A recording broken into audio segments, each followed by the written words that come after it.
Gitu. Luar biasa. Nah, ini bicara mengenai generasi muda yang berprestasi, membawa nasionalisme dan sebagainya. Ya.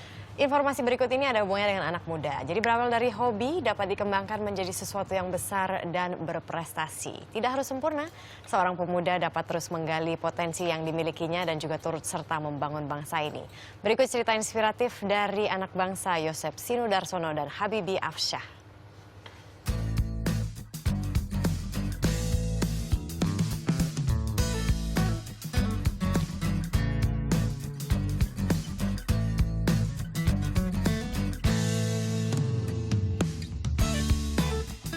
Di balik keindahan para model ini, terdapat tangan dingin seorang desainer Yosep Sinudarsono. Hasil desainer pemuda berusia 23 tahun ini sudah merambah dunia internasional, bahkan sempat dipakai di acara bergengsi Hollywood Golden Globe Awards. Jadi basically saya kan punya portofolio, saya upload di Instagram, sosial media, terus dari pihaknya ada salah satu stylist dan PR di Hollywood itu ngelihat potensial saya, terus dia hubungin saya, dia bertanya apakah sayanya itu si pihak PR-nya ini bisa jadi representatif untuk brand saya di Hollywood. Pencapaian yang diraihnya saat ini tidaklah mudah dan butuh kerja keras. Kegagalan kerap dirasakannya karena tidak semua orang menyukai hasil desainnya. Namun ia belajar dan mendapat masukan dari orang tuanya. Sejak usia dini kesukaannya akan dunia fashion sudah terlihat. Ia senang mendadani ibunya dan mencocokkan baju yang indah untuk dipakai. Kegiatan mendesain gaun terus berlanjut hingga ia duduk di bangku kuliah. Sambil belajar, ia terus berkarya dan menawarkan hasil desainnya ke teman-temannya. Namanya semakin dikenal dan berbagai acara fashion bergengsi di Indonesia menampilkan karyanya.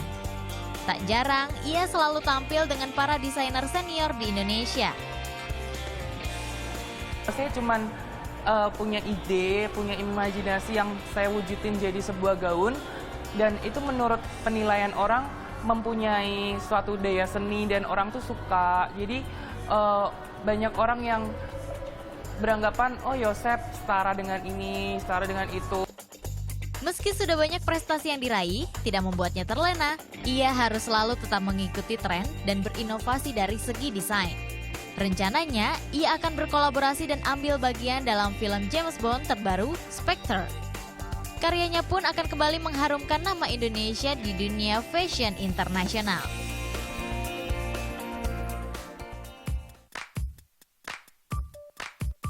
Semangat dan kerja keras pun dilakukan oleh pemuda berusia 27 tahun Habibie Afsyah. Meski memiliki fisik kurang sempurna, tak membuatnya patah semangat. Ketika usia belia, ia diserang penyakit muskular distrofi, sebuah penyakit kelainan bawaan yang melibatkan kelemahan otot dan jaringan otot. Kini ia menjadi motivator muda dan selalu berbagi ilmu dunia internet marketing. Keahliannya memasarkan suatu produk membuatnya meraih penghasilan ratusan juta rupiah. Ia pun percaya bahwa kaum disabilitas pun dapat mandiri tanpa bergantung lagi pada keluarga. Ya karena aku memang terbiasa dari kecil dengan video game, dengan komputer, dengan game online, dengan warnet. Jadi ketika aku memilih bidang pun aku harus memilih bidang yang nggak jauh dari hobiku sebelumnya. Supaya aku nggak terlalu jauh belajarnya juga, nggak terlalu sulit belajarnya. Dan waktu itu memang zaman itu tahun 2006 ya hanya ada desain grafis ataupun internet marketing. Keahliannya di dunia maya bermula dari hobi bermain game. Tidak ingin menyia-nyiakan kemampuannya, Habibie mendaftar ke sejumlah perguruan tinggi untuk memperdalam ilmu informasi teknologinya. Namun perguruan tinggi tersebut menolak menerimanya dengan alasan tidak dapat menyediakan fasilitas untuk kaum disabilitas. Habibie tidak menyerah, ia mengikuti kursus dan seminar meski menguras biaya. Melihat kenyataan tersebut membuat ia peduli dan membantu kaum disabilitas agar bisa sukses mengikuti jejaknya. Ia pun mendirikan Yayasan Habibie Afsyah dan Komunitas Indonesia Disable Care Community. Melalui komunitas ini, ia dapat berbagi ilmu, memotivasi, dan memberikan pengetahuan bahwa kaum non-disabilitas dapat bekerja sama dengan kaum disabilitas. andaikan mereka sudah paham dengan disabilitas, ketika mereka menjabat nantinya entah sebagai guru, kepala sekolah atau pejabat perusahaan, ya mereka sudah benar wawasannya tentang disabilitas. Ketika ada karyawan disabilitas, bagaimana memenuhi fasilitas-fasilitas gedungnya.